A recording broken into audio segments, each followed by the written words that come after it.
Assalamu alaikum, dear viewers. I hope you're as fat as a paddle. आज verb के class में lesson number 2 है और lesson number first में हमने वर्ब का इंट्रोडक्शन किया था और वर्ब के बारे में बेसिक इंफॉर्मेशन प्रोवाइड किया था। तो अगर आपने वर्ब की वो वीडियो नहीं देखी है तो सबसे पहले आप लोग वो वीडियो देख ले। तो आज हम वर्ब के टाइप से स्टार्ट लेंगे और वर्ब के टाइप्स में हम प्राइमरी वर्ब या इसको हम ऑक्सिलरी वर्ब्स भी कहते हैं, इससे स्टार्ट देते हैं। प्राइमरी वर्ब्स या ऑक्सिलरी वर्ब्स टोटल हमारे साथ 3 है, बी, हैव एंड डू। तो आज हम बी, हैव एंड डू इन वर्ब्स के फंक्शन पर बात करेंगे कि इनका सेंटेंसेस में फंक्शन क्या है। तो इन वर्ब्स के राउंड अबाउट 11 डिफरेंट फंक्शन है सेंटेंस में। सबसे पहले हम स्टार्ट देते हैं बी से, जो N3 ऑक्सिलरी का मेन फॉर्म है। इनमें एस, एम, आर ये 3 ऑक्सिलरीज इंक्लूड है अगर हम प्रेजेंट टाइम की बात करते हैं।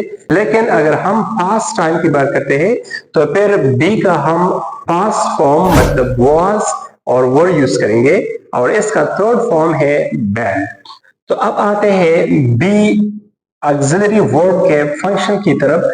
इसको हम यूज करते हैं टू फॉर्म प्रोग्रेसिव टेंसेस। जितने भी प्रोग्रेसिव टेंसेस है मतलब present continuous tense, past continuous tense और फ्यूचर कंटिन्यूअस टेंस, तो इनमें हम ये बी प्राइमरी वर्ब या ऑक्सिलरी वर्ब यूज करते हैं। For example I am writing, तो ये प्रेजेंट कंटिन्यूअस टेंस है और एम को हमने ऑक्सिलरी के तौर पर यूज किया है। नेक्स्ट वन है आई वॉज राइटिंग, तो ये पास्ट कंटिन्यूअस टेंस है और इसमें हमने वर्स को प्राइमरी वर्ब के तौर पर यूज किया है।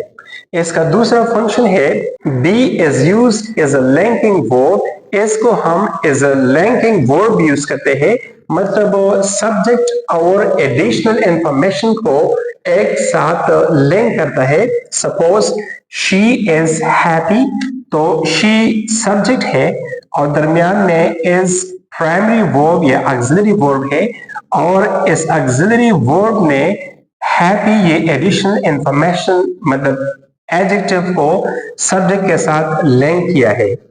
दूसरा सेंटेंस है ही इज अ डॉक्टर, तो ही सब्जेक्ट है और दरमियान में हमने प्राइमरी वर्ब को as a linking verb use किया है जिसने ही सब्जेक्ट को एडिशनल इंफॉर्मेशन अ डॉक्टर मतलब नाउन को ही के साथ कनेक्ट किया है।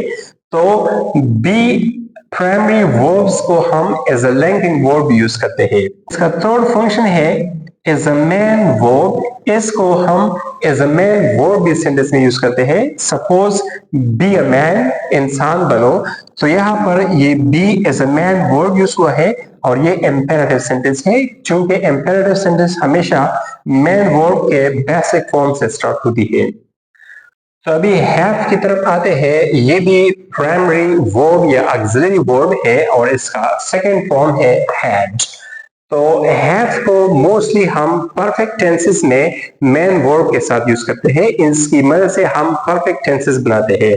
Suppose I have written my homework, मैंने अपना होमवर्क लिखा है, तो ये हैव यहाँ पर ऑक्सिलरी वर्ब है और इसने प्रेजेंट परफेक्ट टेंस बनाई है।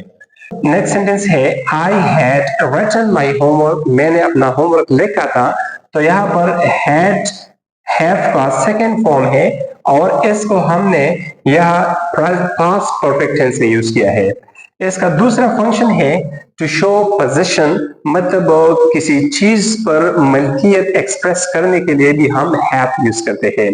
Suppose you have a nice car, आपके पास एक उम्दा गाड़ी है, मतलब इस गाड़ी पर आपकी मलकियत है, तो आपकी मलकियत को एक्सप्रेस करने के लिए यहाँ पर मैंने हैव यूज किया है।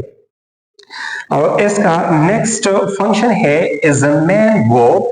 हैव को हम सिर्फ बतौर ऑक्सिलरी वर्ब यूज नहीं करते बल्कि इसको हम एज अ मेन वर्ब भी यूज करते हैं। सपोज आई हैड ब्रेकफास्ट, ये पास्ट इंडेफिनिट टेंस है और यहाँ पर ये had as a main verb use हुआ है, मैंने नाश्ता किया। और इसका नेक्स्ट फंक्शन है to express good wish for someone, किसी के लिए अच्छी तमन्नाओं का इजहार करना। Suppose have a safe journey, आपका सफर महफूज हो। तो यहाँ पर have is a main verb use हुआ है और ये गुड विश एक्सप्रेस करता है। और बाज़ औक़ात हम टू ऑक्सिलरीज को कंबाइन करके कंपाउंड ऑक्सिलरी बना के हम डिफरेंट टेंसेस में भी यूज करते हैं, जैसे कि हैव बीन, इसका थर्ड फॉर्म हैव के साथ लगा के हैव बीन कंपाउंड ऑक्सिलरी है जो परफेक्ट टेंसेस में यूज होता है, प्रेजेंट परफेक्ट में भी और पास्ट परफेक्ट में भी। Suppose I have been writing और आई हैड बीन राइटिंग। तो इसी तरह इन दोनों को कंबाइन करके हम परफेक्ट कंटीन्यूअस टेंसेस में यूज करते हैं। इसके बाद है डू, जिसका सिंगुलर फॉर्म है डस, और मोस्टली डू और डस को हम प्रेजेंट इंडेफिनिट टेंस में यूज करते हैं जब हम सेंटेंस को नेगेटिव में कन्वर्ट करते हैं या इंटरोगेटिव में कन्वर्ट करते हैं। तो इसका पहला इस्तेमाल भी यही है, to make negative and interrogative sentences. Suppose he does not drink juice, वो जूस नहीं पीता।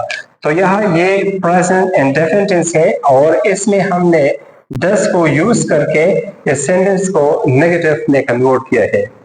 इसी तरह हम डज डू को यूज करके सेंटेंस को इंटरोगेटिव में भी कन्वर्ट करते हैं। Suppose do you drink juice, क्या आप जूस पीते हो। तो ये सेंटेंस भी सिंपल प्रेजेंट टेंस है और ये डू की मदद से हमने सेंटेंस को नेगेटिव में कन्वर्ट किया है। इसके बाद इसका नेक्स्ट फंक्शन है टू एम्फेसाइज एन एक्शन। बाज़ औक़ात हम किसी एक्शन पर स्ट्रेस डालते हैं, जब कोई एक्टिविटी कोई काम करना इंपॉर्टेंट हो तो फिर हम डू को एज एन एम्फैटिक यूज करते हैं। Suppose do come to my home. बाज़ औक़ात हम जब किसी को दावत देते हैं तो हम दावत देने पर थोड़ा सा स्ट्रेस डालते हैं, मतलब आपका आना जो है ये जरूरी है, ये मस्ट है। तो do come to my home, मेरे घर जरूर आओ। तो यहाँ पर ये डू आने के एक्शन पर स्ट्रेस डालता है।